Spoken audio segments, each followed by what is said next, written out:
Assalamualaikum warahmatullahi wabarakatuh. Alhamdulillah alladzi bi ni'matihi tatimmu shalihat.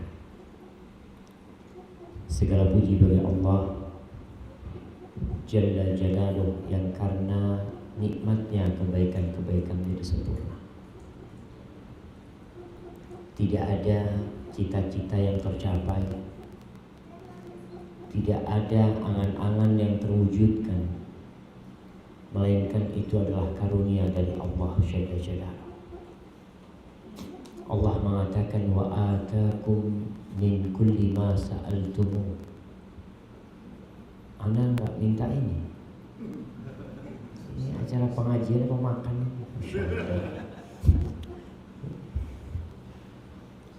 Jadi kira-kira kalau ustadznya makan ini ya mah nggak jadi pengajian. Wa atakum min kulli ma sa'altumu wa in ta'uddu ni'matallahi la tuhsuha. Allah mengatakan Allah tuh memberikan segala yang kalian minta, semua. Bahkan yang tidak pernah kita minta Allah, Allah kasih. Andai kata kalian menghitung nikmat yang Allah berikan kepada kalian, kalian nggak akan pernah bisa menghitungnya. Tapi sayangnya manusia itu kurang bersyukur. Sejatinya yang kaya itu bukan yang banyak duit.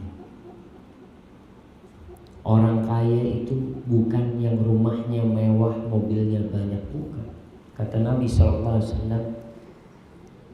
laisal ghina an kathratil ard. Kekayaan itu bukan dengan banyaknya harta benda.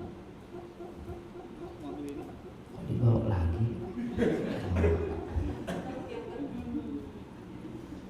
Masya Allah, nggak jadi kan?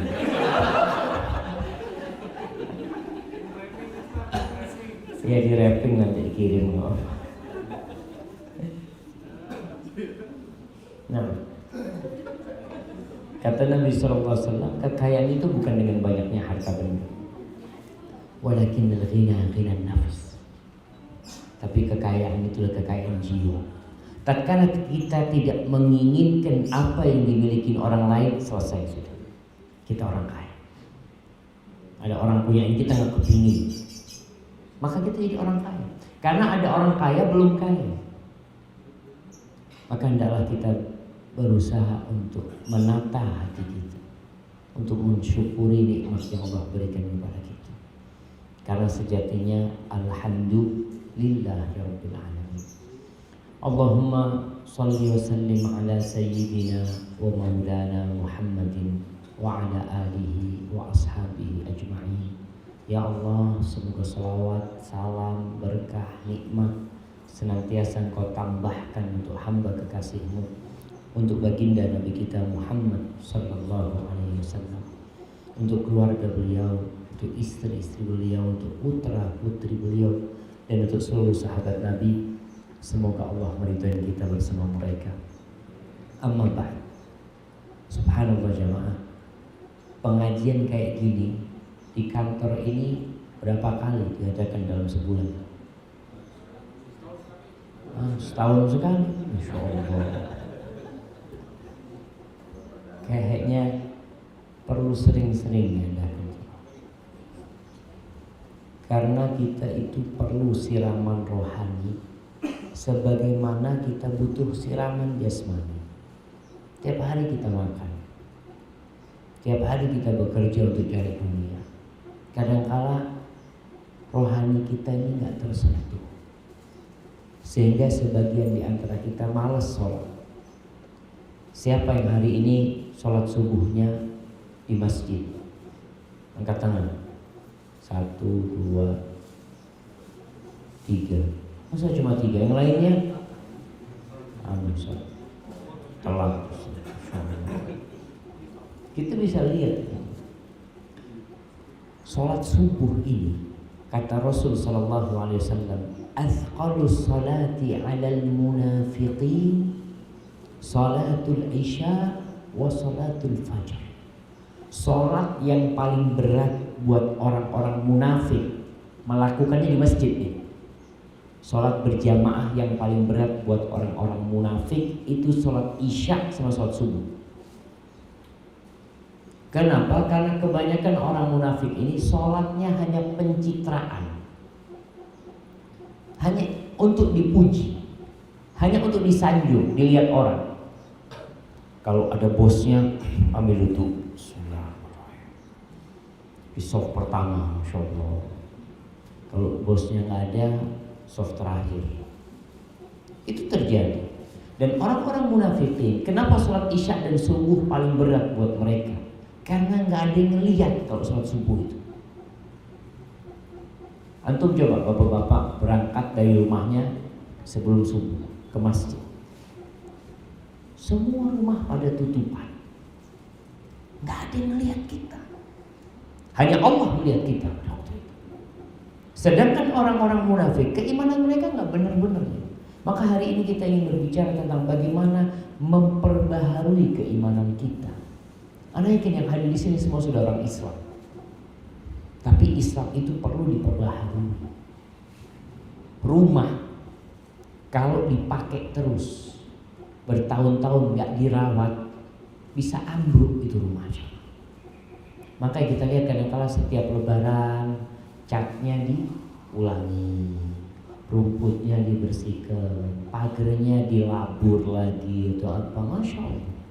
Dengan seperti itu rumah kita senantiasa kelihatan bagus. Tapi banyak di antara kita yang rumahnya diperbaharui, imannya nggak pernah diperbaharui. Imannya tetap iman yang lama. Dari dulu seperti itu. Padahal kata Nabi SAW, innal iman la yakhlaqu fi jawfi ahadikum kama yakhlaqu thur. Iman itu bisa usang seperti usangnya pakaian kalian. Jadi baju ini kalau sering dipakai, yang tuh lihat kan, baju aja kita beli yang baru. Mungkin kita nggak punya baju yang pernah kita pakai 20 tahun yang lalu, karena sudah usang, nggak bisa dipakai. Iman kita mulai 20 tahun tetap naik tidak, turun iya. Buktinya apa? Coba antum perhatikan.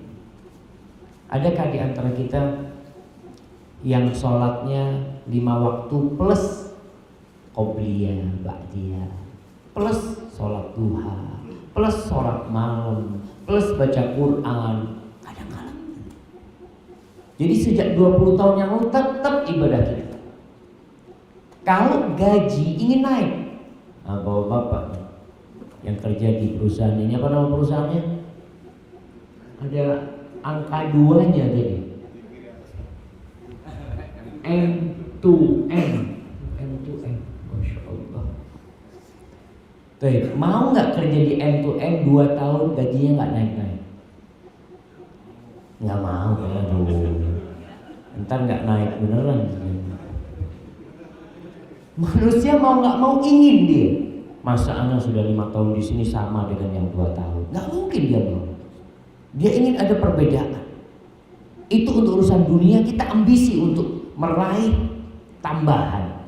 Tapi untuk urusan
kalau tidak pakai mic itu satu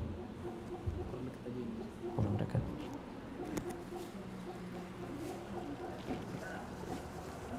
Nah,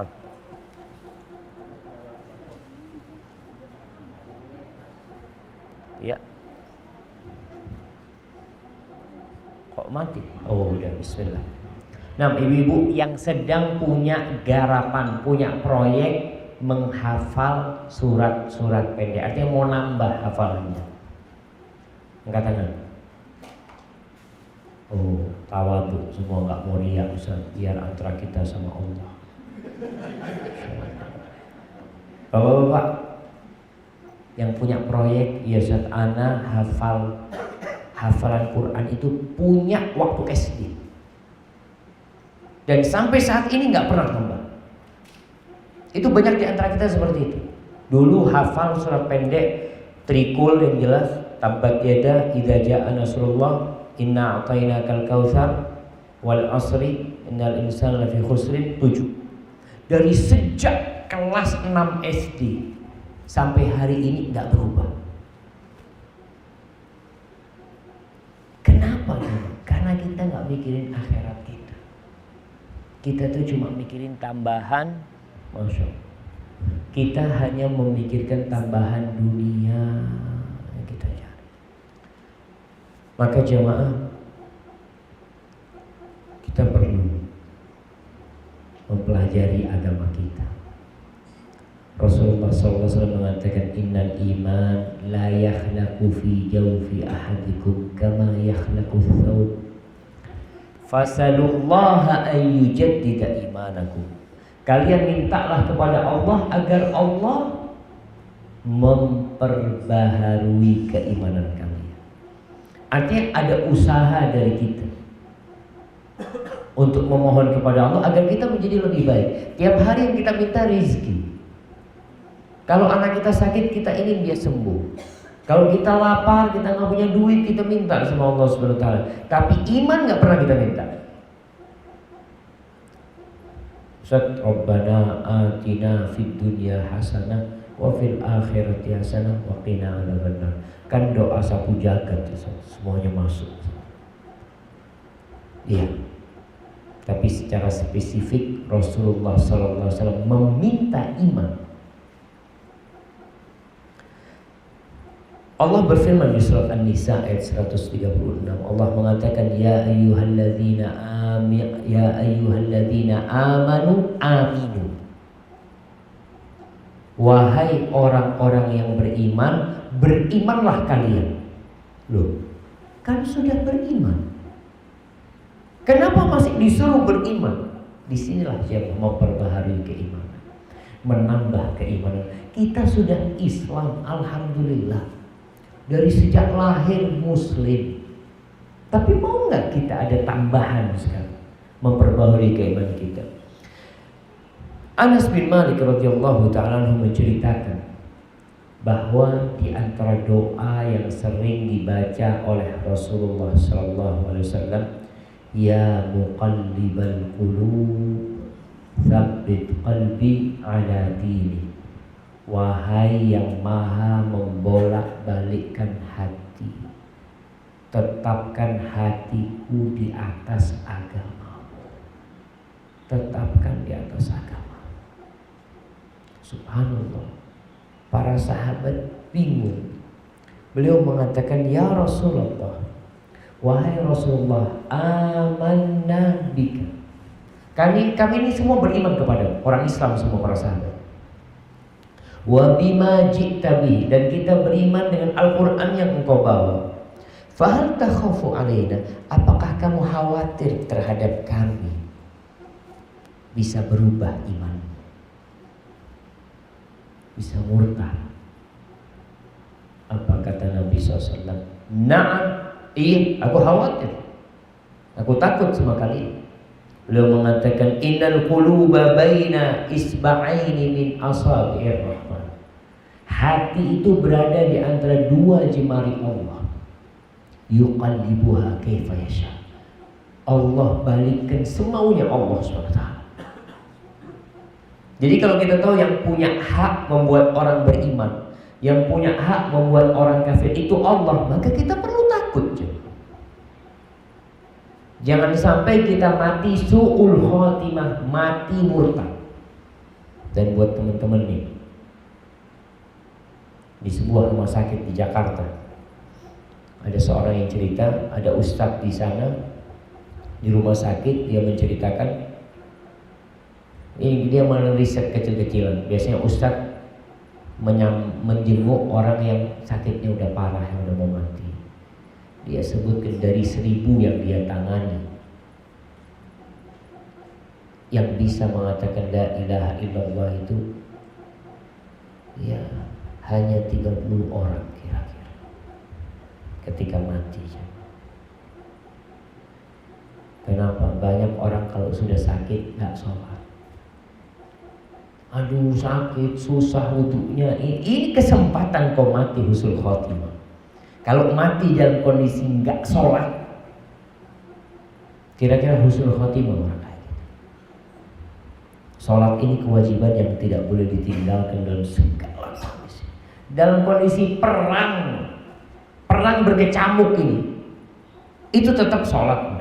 Apalagi santai, tiduran di rumahnya. Kalau sakit di rumah sakit, perbanyak sholat, jangan perbanyak minum obat. Padahal di antara obat itu adalah mendekatkan diri kepada Allah. Maka ingat, Rasulullah SAW takut dengan keimanan kita. Kemudian sekarang ini, di masa sekarang, godaan begitu besarnya. Godaan dunia, godaan wanita, godaan teman-teman kita yang tidak mengajak kepada kebaikan.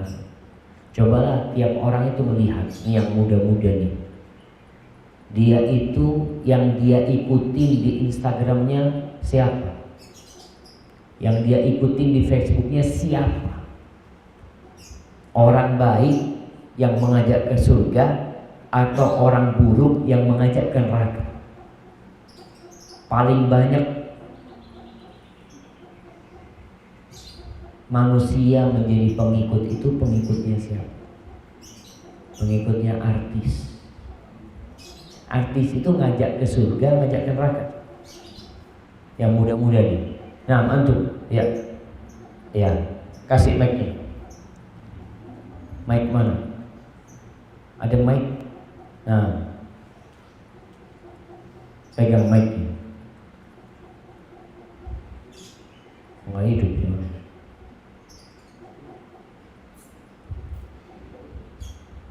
Ya, Masya Allah. Nah, antum punya Instagram? Punya. Artis yang antum ikuti siapa? Oh nggak ada, alhamdulillah. Pemain bola yang antum ikuti siapa? Ismet Sofian. Ismet Sofian, Masya Allah. Baik, Ustadz yang antum ikutin? Satu aja. Siapa lagi? Cuma satu? Masya Allah. Kan banyak Ustadz.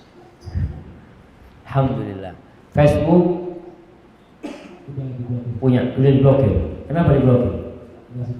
Alhamdulillah. Mungkin banyak masa lalu yang tak baik bisa diblokir. Alhamdulillah. Berarti udah taubat nih. Alhamdulillah. Alhamdulillah. Baik, jazakallah. Kasih hadiah. Masya Allah. Kirim ke dia. Baik jemaah, kita lihat alhamdulillah kalau nggak ngikutin, barakallahu fikum, kalau nggak ngikutin artis, kalau tidak mengikutin ya pemain-pemain bola, karena yang banyak pengikutnya ini kalau nggak artis, pemain bola jemaah. Itu menyebabkan hati kita jadi kacau. Yang kita lihat ya kegemerlapan hidupnya artis. Artis yang paling banyak pengikutnya di dunia ini, siapa yang tahu? Kasih dia. Nah, siapa yang tahu? Angkat tangan. Yang muda-muda ini pura-pura angkat tangan. Masya Allah. Nah, antum tahu? Nah, iya, Masya Allah. Bener nggak tahu? Antum nggak punya Instagram? Oh enggak? Alhamdulillah.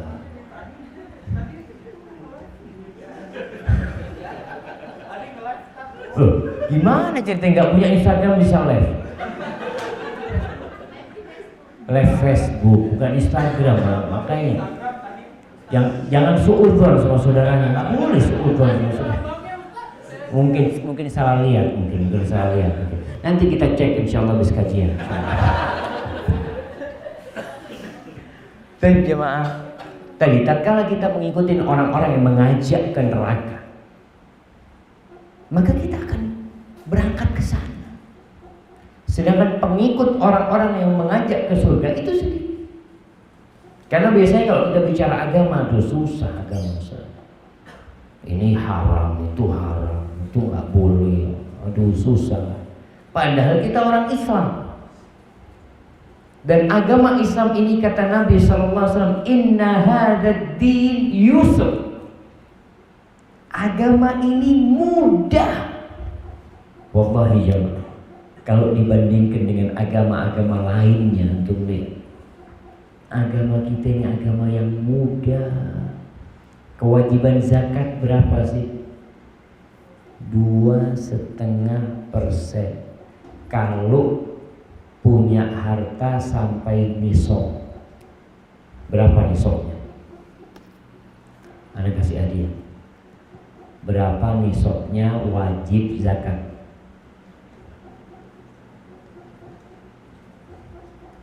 Ya, menurut kita nggak pernah sampai nisab. Ya, tentu 96,3. Apa itu?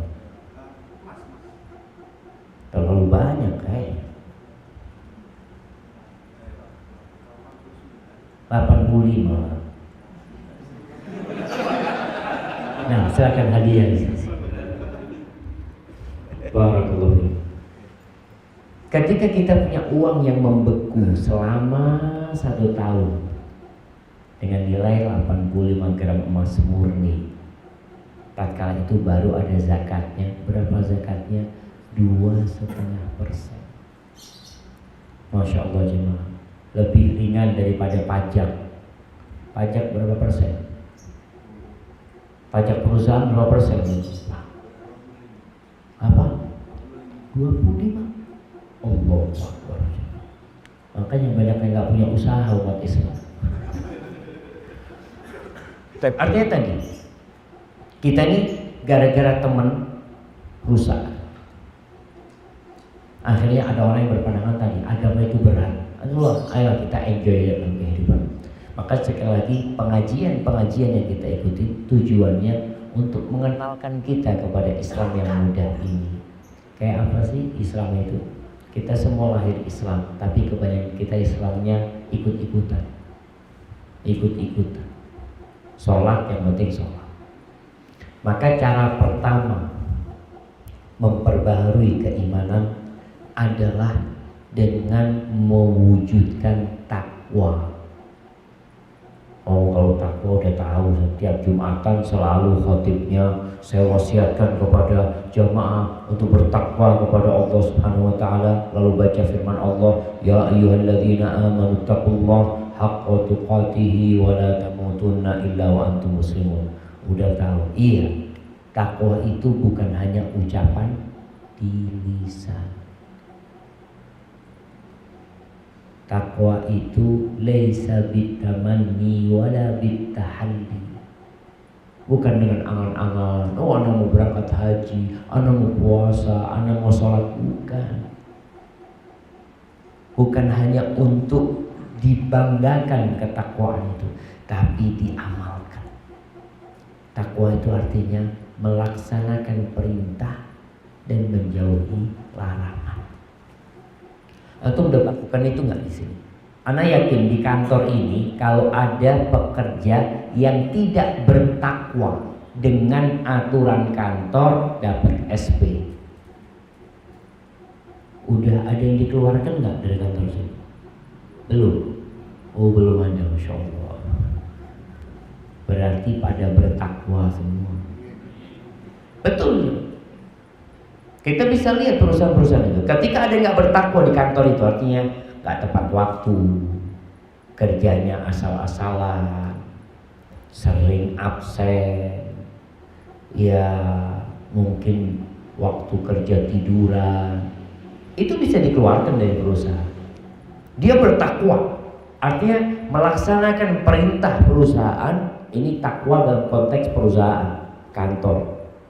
Dia melaksanakan perintah dan menjauhi larangan. Kantor ngomong masuk jam berapa?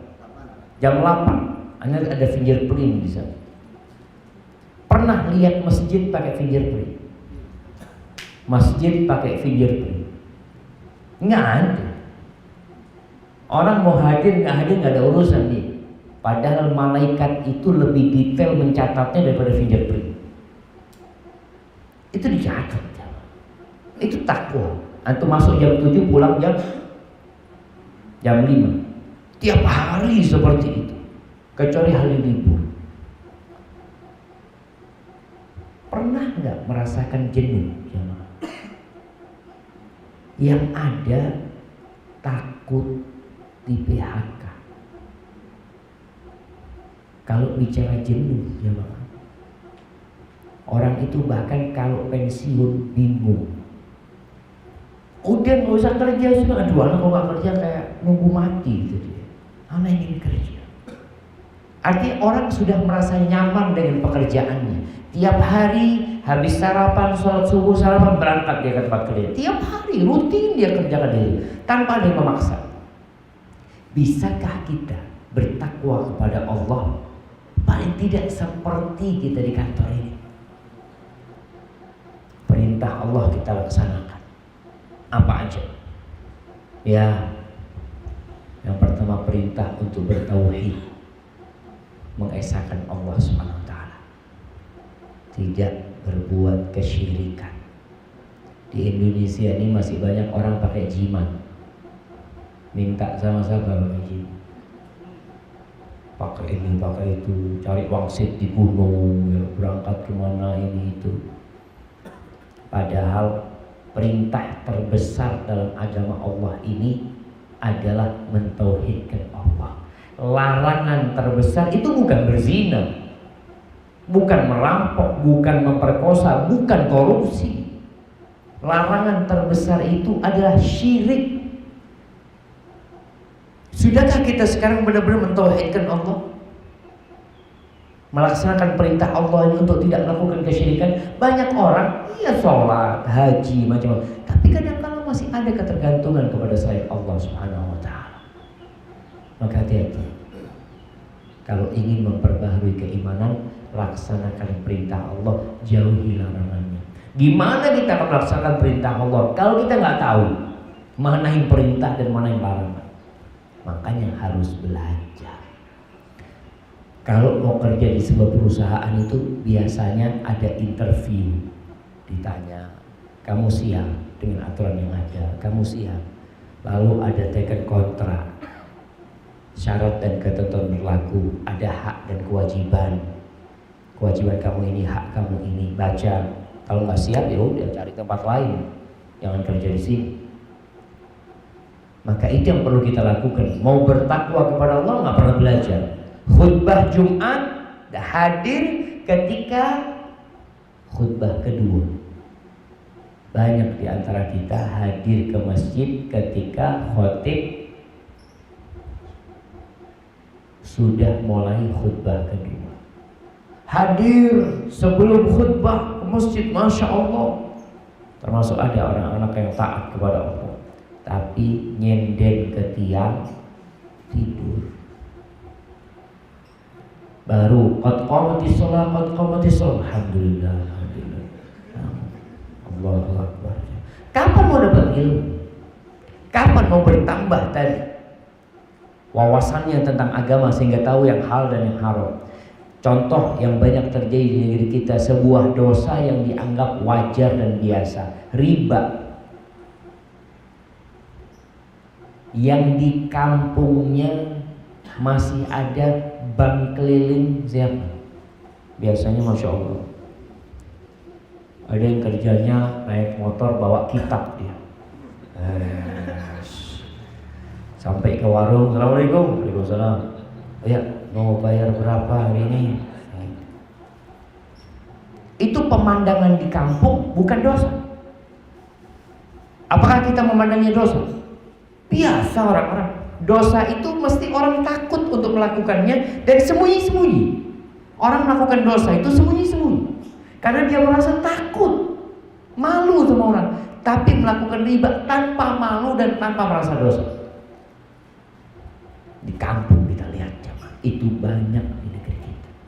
Padahal Allah mengatakan wa ahallallahu al-bai'a wa harrama riba.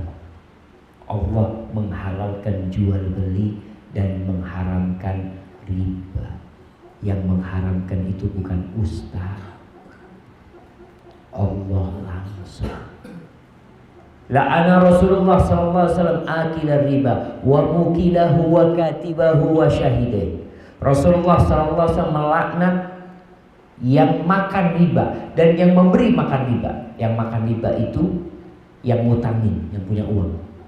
Yang memberi makan riba itu yang berhutang karena dia kasih bunga. Yang menjadi saksi, yang menulis, semuanya dilaknat. Dan kita bisa melihat itu dianggap biasa di masyarakat kita. Ada yang beli motor pakai sistem riba dan gak merasa dosa, bahkan bangga. Pakai motor cicilan bangga dia. Tapi Ustaz, emangnya gak boleh kredit? Belajar agamanya. Kita ini perlu belajar mana yang halal dan mana yang haram. Kalau enggak kita nggak akan pernah tahu mana yang halal sama yang haram. Kita beranggapan semuanya boleh. Ingat, yang boleh lebih banyak daripada yang haram. Tapi biasanya yang haram ini disukai oleh jiwa. Masya Allah, Jadi ingat, yang pertama, wujudkan ketakwaan kepada Allah. Laksanakan perintah, jauhi larangan. Yang ini menuntut antum harus belajar agama. Alhamdulillah sekarang belajar agama sudah mudah dengan HP-nya. Sudah bisa mengikuti kajian-kajian di HP-nya. Jangan kerjanya cuma nonton film di HP-nya. Alhamdulillah di YouTube, di Instagram, di Facebook. Cobalah sisakan waktu buat kita untuk menuntut ilmu. Kemudian datang ke pengajian. Pengajian yang menambah ilmu. Ada pengajian yang nggak nambah ilmu. Antum harus tahu. Mana pengajian yang anak pulang dari pengajian, anak jadi faham halal sama haram, yang benar dengan yang batil. Ada pengajian antum pulang, antum dapat apa habis pengajian? Nggak ada Ustaz, ketawa-ketawa aja ustadznya, Masya Allah, bagus ustadznya. Apa yang bagus? Tadi kita semua pada ketawa. Emangnya mau datang ke Sri Mulat? Lawak apa? Kita cari memang kajian yang pulang tadi ada ilmu yang dibawa. Bapak pulang pengajian dikumpulkan istri sama anak-anak duduk semua. Bapak tadi habis dengar Ustaz ceramah. Ustaz sampaikan bahwa ini perbuatan diperintahkan sama Allah. Bahwa sholat malam ini adalah sholat yang paling dicintai Allah setelah sholat fardu. Bapaknya bisa nyampaikan kepada anaknya, kepada istrinya. Baik. Yang kedua, agar kita bisa memperbaharui keimanan kita itu mengenal Allah. Kita tuh udah kenal nggak sama Allah? Antum jemaah, kita bicara di dunia. Kalau kita nggak kenal sama bos perusahaan, kita nggak pernah lihat wajah, kita nggak pernah tahu sama tuh orang. Lalu datang nyamar bosnya, saya mau kirim barang. Oh maaf sibuk sekarang. Antum bisa mengatakan maaf sibuk sekarang karena antum capek melayani dia. Tapi kalau antum tahu itu bos antum, apa yang antum akan lakukan? Dari sebelum datang antum akan berdiri sudah. Iya Bapak, gimana kabarnya, ini itu, apa yang bisa dibantu di sini? Tahu ini bos yang punya. Kebanyakan kita tidak melaksanakan perintah dan menjauhi larangan Allah. Itu disebabkan kita nggak kenal sama Allah. Banyak di antara kita yang sholat itu beban buat dia, beban buat dia. Dengar azan, ya Allah, sholat lagi. Ada yang terbebani. Tapi kalau yang kenal sama Allah, Allah tuh ngasih rezeki sama antum. Antum bisa jalan, kita bisa jari-jari kita bisa bergerak ini, jari-jari bisa bergerak ini karena Allah. Jantung bisa berdetak, Allah. Yang ngasih rezeki bukan kantor dan perusahaan. Istri juga harus tahu yang ngasih rezeki dia itu bukan suami, Allah yang ngasih. Maka kita perlu mengenal Allah. Mengenal Allah itu lewat dua hal. Lewat ayat-ayat ciptaan Allah, lewat ayat-ayat yang kedua yang diturunkan oleh Allah, lewat Al-Quranul Karim. Antum ketika melihat hujan, antum bisa subhanallah, ketika hujan turun, rumput-rumput jadi hijau. Siapa yang menurunkan hujan? Beberapa daerah kekeringan dan di tempat lain banjir bandang. Beberapa daerah sukses panennya, beberapa daerah gagal panennya. Kenapa itu terjadi? Di sini kita harus kenal Allah lah yang menciptakan langit dan bumi ini. Allah yang memiliki segala-galanya. Mengenal Allah lewat nama-nama Allah yang disebutkan dalam Al-Quranul Karim dan sunnah-sunnah Rasul SAW. Kita tahu Allah itu Ar-Rahman, Ar-Rahim, Al-Malik, Al-Quddus, As-Salam, Al-Mu'min, Al-Muhaimin, Al-Aziz, Al-Jabbar, Al-Mutakabbir, Al-Khaliq, Al-Bari, Al-Musawwir, Al-Razzaq, Al-Ghaffar, Al-Qahhar. Itu asma Allah al-husna, bukan hanya dibaca tapi dipahami. Ketika antum punya masalah besar, antum tahu Allahu Akbar, nggak ada yang besar, semuanya kecil. Semuanya kecil. Ketika kita kenal sama Allah SWT. Ini kenapa hilang timbul tenggelam di jamaah. Nah, baik, jadi yang kedua adalah dengan cara mengenal Allah. Mulai saat ini cobalah antum membaca Al-Quranul Karim, dan pada setiap ayat yang dibaca, baca terjemahannya. Biasanya di akhir ayat itu ditutup dengan nama-nama Allah. Innallaha ala kulli syai'in qadir. Sesungguhnya Allah tuh maha kuasa atas segala sesuatu.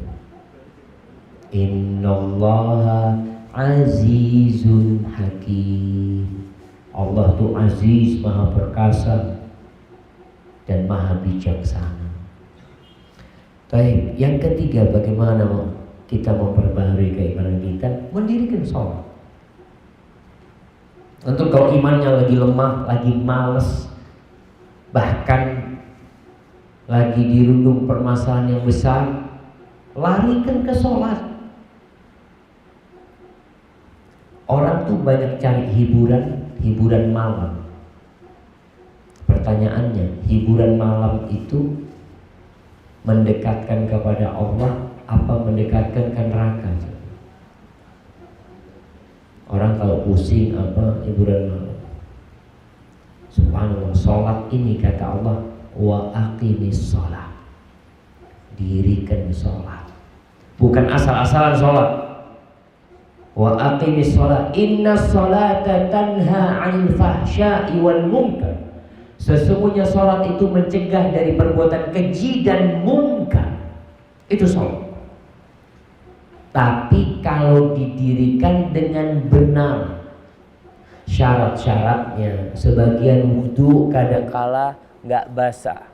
Masya Allah. Kayaknya Anda harus minum dulu.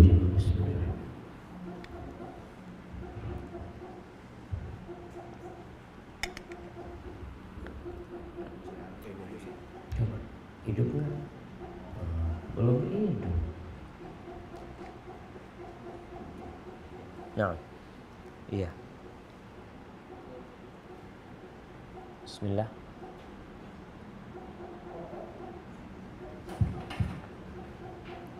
Bismillah.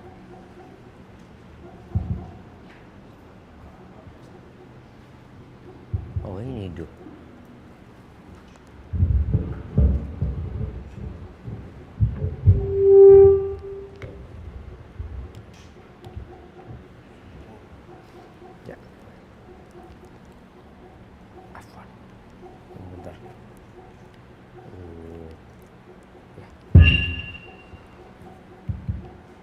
Nah, jamaah.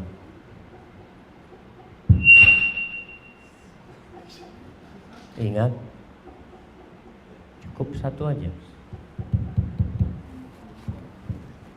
Mendirikan sholat dengan memenuhi syarat dan rukun. Karena ada orang yang asal-asalan sholatnya. Artinya sholat dia dari SD, ya itu dia udah dilakukan. Coba antum pelajari, apakah sholat antum sudah benar? Kita bicara memperbaharui keimanan. Apakah bacaan sholat antum Al-Fatihahnya udah benar, surat-surat yang dibaca udah benar, bacaan rukuknya sudah benar, gerakannya sudah benar? Sebagian orang berkata, udah Ustaz nggak usah bicara tentang gerakan sholat, rukun sholat, yang penting sholat. Yang perlu dipermasalahkan adalah yang tidak sholat. Ini ucapan yang benar tapi batil, tapi sesat, menyesatkan ucapan. Kenapa? Karena Allah mengatakan fawailul lil musallin. Orang sholat celaka. Antum jangan berpikir orang sudah sholat selamat, celaka kata Allah. Fawailul lil musallin. Kenapa? Karena sholatnya asal-asalan. Alladzina hum an sholatihim sahun. Yang sholat tapi lalai. Lalai apanya? Waktunya lalai, rukunnya lalai, kekhusyuannya nggak ada. Yang penting gerak, melaksanakan kewajiban saja. Kemudian dari sisi amaliyahnya udah kayak gitu. Niatnya bukan lillahi ta'ala. Alladzina hum an salatihim sahun, alladzina hum yura'un. Salat riya, nggak ada gunanya. Maka ingat, kita perlu memperbaiki sholat kita. Ini semuanya kita perbaiki. Ibadah kita perbaiki. Dengan apa? Belajar lagi. Kita tuh baca Al-Fatihah, sebagian sudah 20 tahun. Tapi ditanya artinya Al-Fatihah nggak tahu. Coba artinya Al-Fatihah. Sebagian baca Qul a'udzu birabbil falaq 20 tahun. 30 tahun dia baca tiap hari itu surat. Tapi artinya nggak tahu. Ustaz kan nggak apa-apa, nggak tahu artinya, nggak dosa. Tapi kan kita ingin mengerti Allah tuh maunya sama kita apa sih? Di situ ada pesan-pesan. Kalau aturan di perusahaan ini ditulis pakai bahasa Cina dan perusahaan mengatakan antum harus taatin aturan ini, aturannya. Apa yang antum lakukan? Antum akan cari penerjemah. Akan cari tahu apa sih yang maksudnya di sini. Anak takut melanggar. Nantinya anak dikeluarkan dari tempat kerja ini. Allah Jalla Jalla menurunkan Al-Quran dengan bahasa Arab dan menyuruh kita untuk mempelajarinya, mengkajinya, mentadabburinya dengan artinya. Afala yatadabbaruna al-Quran. Tuh orang-orang apa nggak mau mentadabburi Al-Quran? Maka tolong, paling tidak jamaah, bacaan-bacaan sholat kita ini kita faham sama artinya. Antum yang biasa dibaca surat apa? Ana biasanya baca surat Tabbat Yada Abi Lahabi wa Tab. Antum baca artinya, baca tafsirnya, ulangin lagi pekan depan, bulan depan ulangin lagi baca tafsirnya. Kenapa? Karena manusia sering lupa. Bacaan ruku itu yang banyak kita hafal cuma apa? Subhana rabbiyal azimi wa bihamdi. Padahal bacaan ruku itu banyak.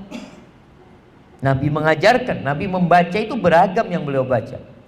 Tapi kan satu aja cukup satu aja. Tapi antum kalau ingin naik ke derajat yang lebih tinggi, antum baca yang lainnya yang diajarkan oleh Rasulullah SAW. Maka tolong sholatnya dilihat. Usahakan mulai saat ini sholatnya di masjid yang laki. Ibu-ibu di rumah. Sampai ada cerita. Jadi kalau laki-laki itu sholatnya di rumah, terus masjid dibangun untuk siapa? Masjid dibangun bukan untuk Jumatan. Berbeda dengan gereja masjid ini. Kalau gereja sepekan sekali, hari Minggu orang berangkat. Tapi masjid tiap hari dipanggil 5 kali. Hayya 'alas shalah. Hayya 'alas shalah. Masih duduk sambil makan pisang goreng. Taruh pisang goreng. Kenapa? Anda mau ke rumah Allah Subhanahu wa taala. Tempat yang paling dicintain Allah di muka bumi ini adalah masjid. Dan tempat yang paling dibenci Allah itu adalah pasar. Coba kita lihat, kita tuh lebih sering kemana sih? Ke masjid atau ke pasar? Maka ingat, sholat yang laki usahakan di masjid. Pahalanya berapa? 27. 27 kali lipat. Kalau sholat di rumah satu. Tuh yang sholat di rumah, Ana mau tanya. Nah, mana antum? Nah, antum sholat di masjid atau di rumah? Lebih banyak di rumah. Coba pertanyaannya, kalau antum kerja di rumah dapat gaji 1 juta oleh kantor. Kalau masuk kantor digaji 27 juta. Antum ke kantor apa kerja di rumah?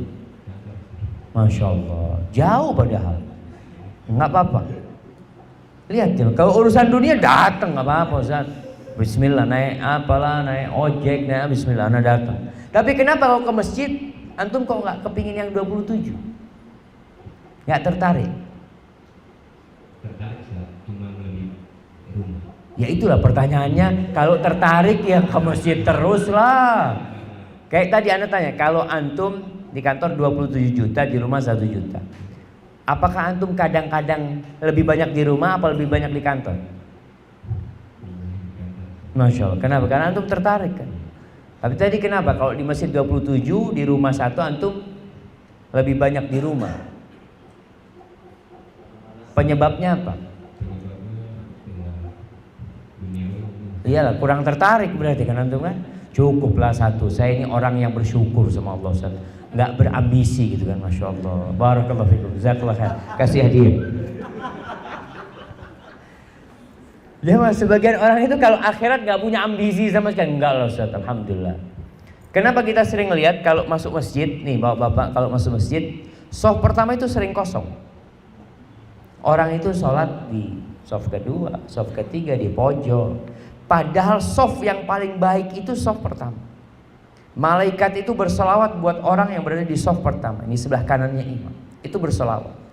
Kita kadang-kala kalau lagi mau ke shaf pertama ada teman, fadol, antum duluan lah, nggak apa-apa.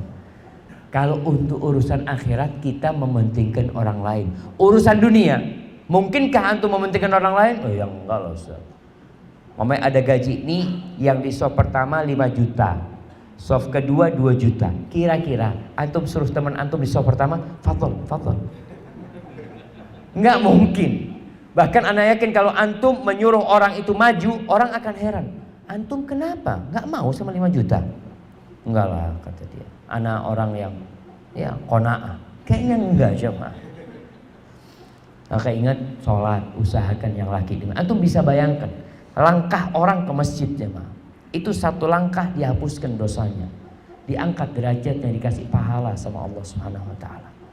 Terus dari sampai masjid, dia baca doa masuk masjid, tahiyatul masjid, sholat bersama imam, kemudian bertemu dengan saudara-saudaranya, menjaga ukhuwah Islamiyah di sana, ketemu ahlan, gimana kabar antum, pulang lagi dosanya diampuni, derajatnya diangkat. Tapi banyak di antara kita yang kurang tertarik, bahkan menyukupkan sholat di rumah.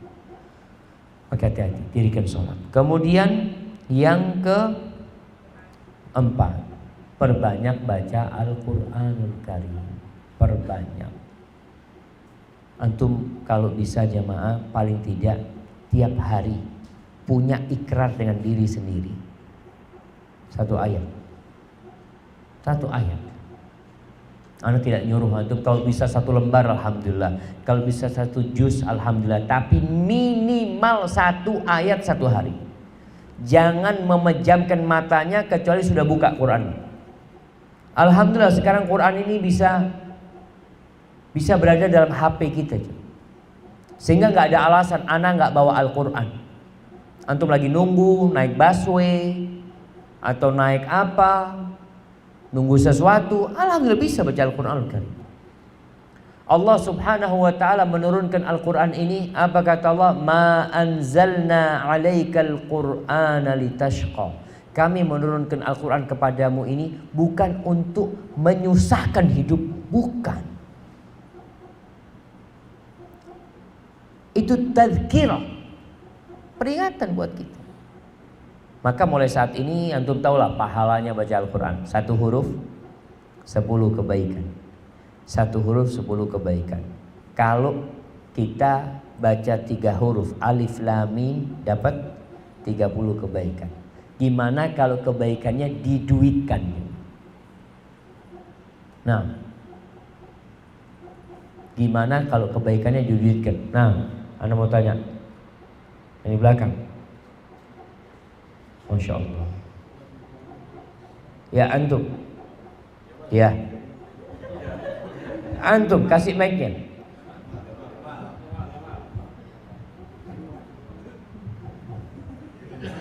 Pegang mic-nya. Masya Allah.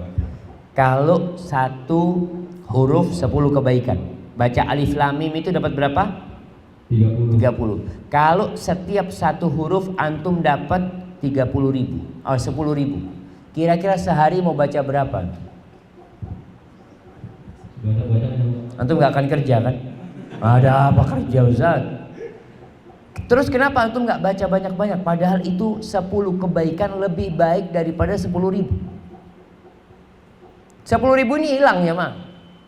Tapi 10 kebaikan kekal dan abadi. Kenapa antum gak baca? Masya Allah. Kasih hadiah. Barakallahu fikum. Bang. Jadi kebanyakan kita ini memandang semuanya dengan ukuran dunia. Itu permasalahan. Tapi di kantor ini ada wajib baca Quran nggak, Bu Maria? Mulai besok sudah diwajibkan. Mulai besok belum mulai kerja 1 halaman. Harus dipaksa jemaah. Nah ya, mulai besok 1 halaman paling enggak. Karena ada orang harus dipaksa. Ada orang yang masuk surga itu dirantai jemaah. Kalau nggak dirantai lari ke neraka dia. Maka dengan dirantai diwajibkan seperti itu. Mudah-mudahan akhirnya terpaksa. Ya Allah, kerja di sini suruh baca Quran. Emangnya pesantren? Bukan. Tempat kerja ini mau bawa antum juga ke surga insya Allah. Baca 1 halaman, setiap 1 halaman baca 3 ayat terjemahan. 3 ayat.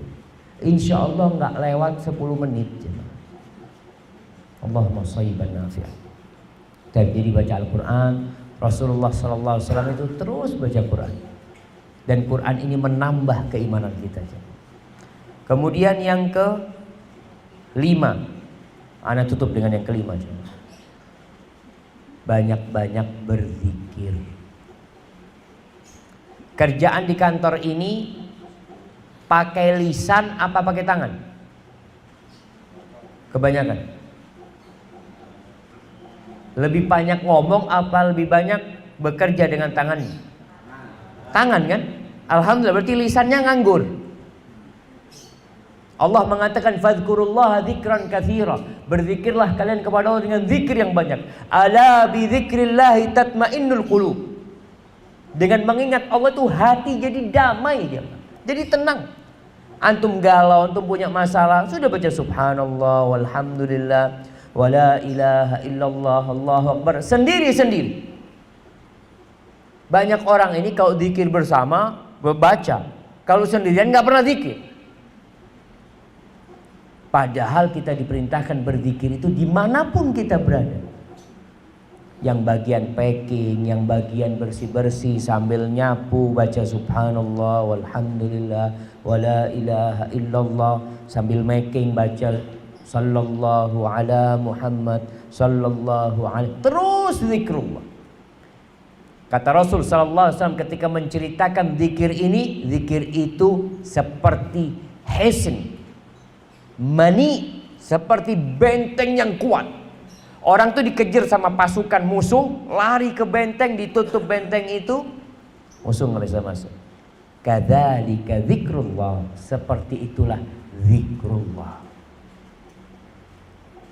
Rasulullah SAW pernah diminta amalan oleh seorang sahabat. Ya Rasulullah, nih syariat Islam udah banyak nih, kasih aku amalan yang aku bisa berpegang teguh dengannya. Apa kata Nabi SAW? La yazalu lisanuka rotban bidzikrillah. Jaga lidahmu selalu basah dengan zikru. Paling minimal, zikrullah yang paling minimal jemaah, itu mengingat Allah dalam pekerjaan-pekerjaan, momentum-momentum yang ada zikirnya.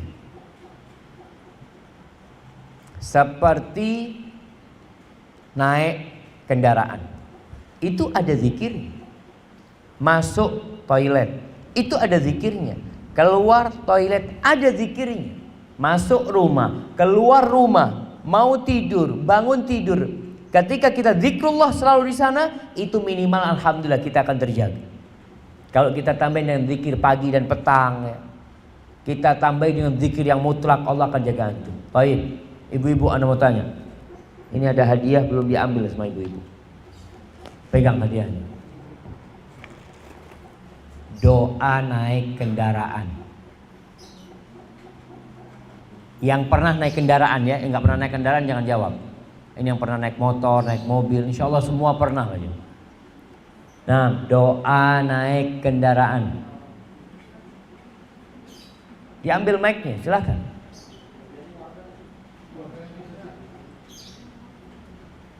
Jamaah. Mic-nya nggak dengar suaranya.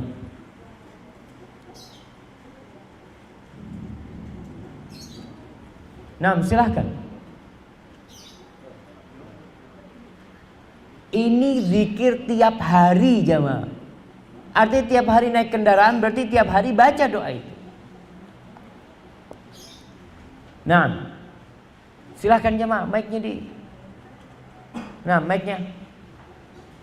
Masya Allah, semua pada cari di Google. Iya. Silakan. Nah, silakan.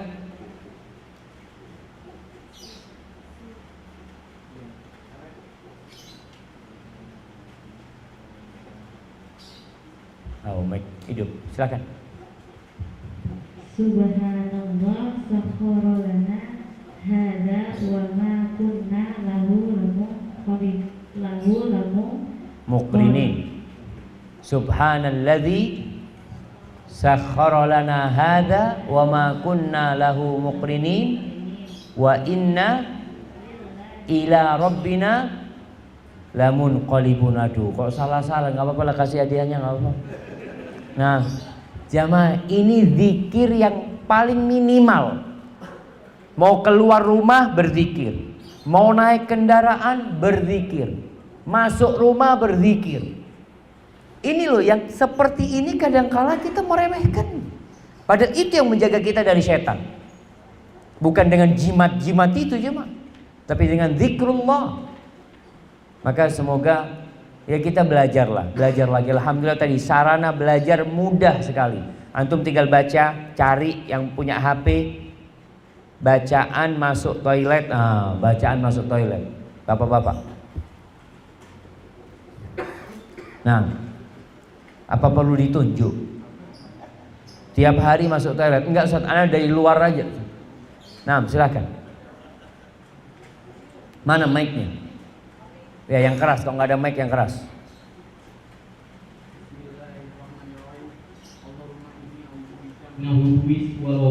Masya Allah. Allahumma inni a'udzubika minal khubthi wal khaba'ith. Barakallahu fiik. Baik. Kalau keluar, ibu-ibu lagi, masih satu hadiah buat ibu-ibu. Nah, ibu-ibu kalau keluar, yang pernah keluar dari kamar mandi. Nah, kasih mic-nya ya.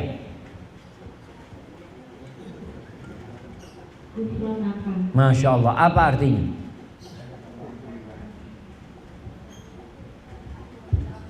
Masya Allah, ya sudah bagi dua hadiah. Enggak, ini nih, yang tadi artinya kasih ini. Masya Allah. Baik jamaah, itu Ingat batas minimal atau paling tidaklah zikir yang ada momentumnya. Kita hafal, kita pelajarin. Selain itu ya zikir yang mutlak, kita senantiasa membacanya. Dengan cara seperti itu semoga iman kita bisa terjaga. Kalaupun turun iman kita, naik lagi nantinya, naik lagi nantinya. Hadza wallahu a'lam bishawab. Itu yang bisa Ana sampaikan pada kesempatan kali ini. Karena Ana lihat kok kayaknya udah mau maghrib. Jam berapa maghrib di sini?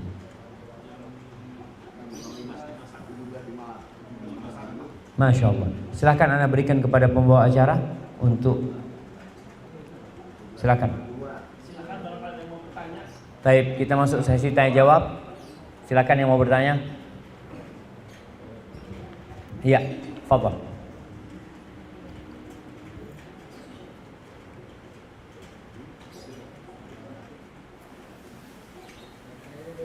Assalamualaikum warahmatullahi wabarakatuh. Waalaikumsalam warahmatullahi wabarakatuh. Saya Zulkafli, Ustaz. Ini pertanyaan saya sebenarnya waktu kalau tulisan itu pas mau Ramadan gitu, Ustaz. Tulisan gini. Sebetulnya puasa Ramadan itu memang khusus untuk umat Islam atau untuk seluruh manusia? Karena dalam ayatnya ya ayyuhalladzina amanu balik manusia. Di situ dikatakan ya ayyuhalladzina amanu, bukan ya ayyuhalladzina. Ya ayyuhan nas. Atau Islam gitu. Apakah memang sebelum juga melakukan puasa Ramadan? Gitu. Terima kasih. Ya. Barakallahu fikum. Subhanallah jemaah. Jadi para nabi dan rasul yang diutus oleh Allah SWT itu membawa misi yang sama. Dari sejak Nabi Adam, Nabi Nuh alaihissalam, misinya adalah ani'budullah wajtanibut taghut, agar kalian beribadah kepada Allah dan menghindari kesyirikan.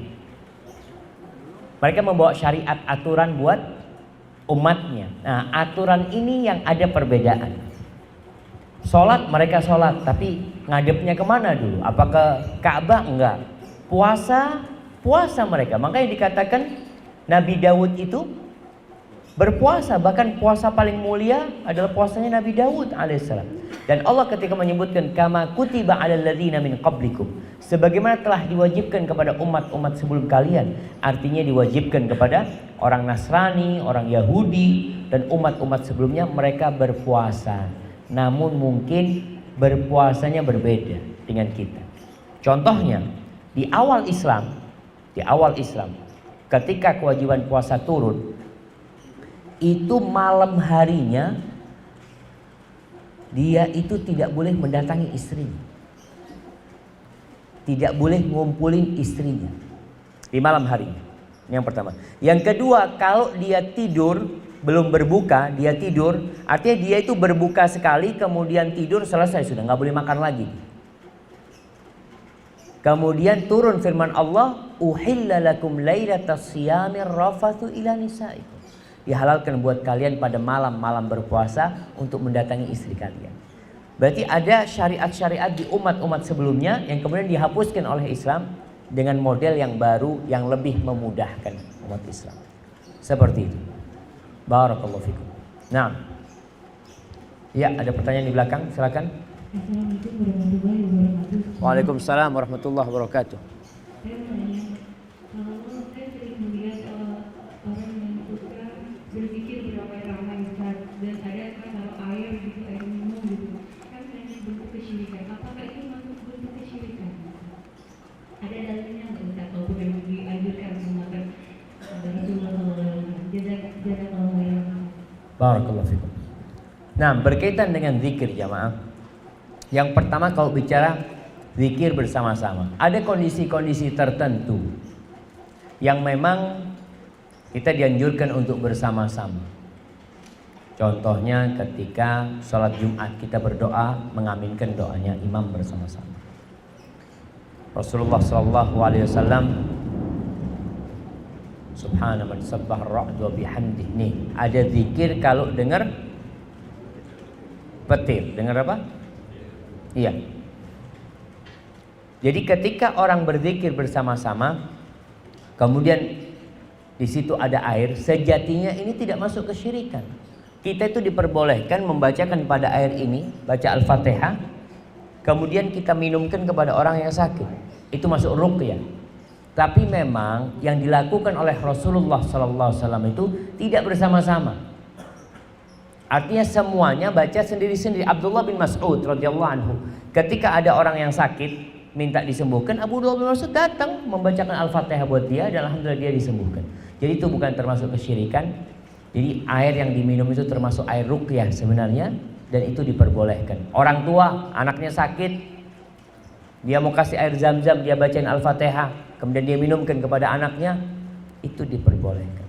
Tapi tadi yang dilakukan oleh Nabi SAW dan para sahabatnya lebih kepada sendiri-sendiri. Barakallahu fikum. Nah, iya silahkan. Nah, itu mic-nya. Oh, udah adzan. Baik, karena udah adzan nanti dilanjutkan selesai sholat insyaallah sambil beramah tamah. Kalau ada pertanyaan nanti bisa dijawab setelah itu. Hadza wallahu a'lam bishawab. Wa sallallahu ala nabiyyina Muhammad wa ala alihi washabbihi wasallam. Assalamualaikum warahmatullahi wabarakatuh.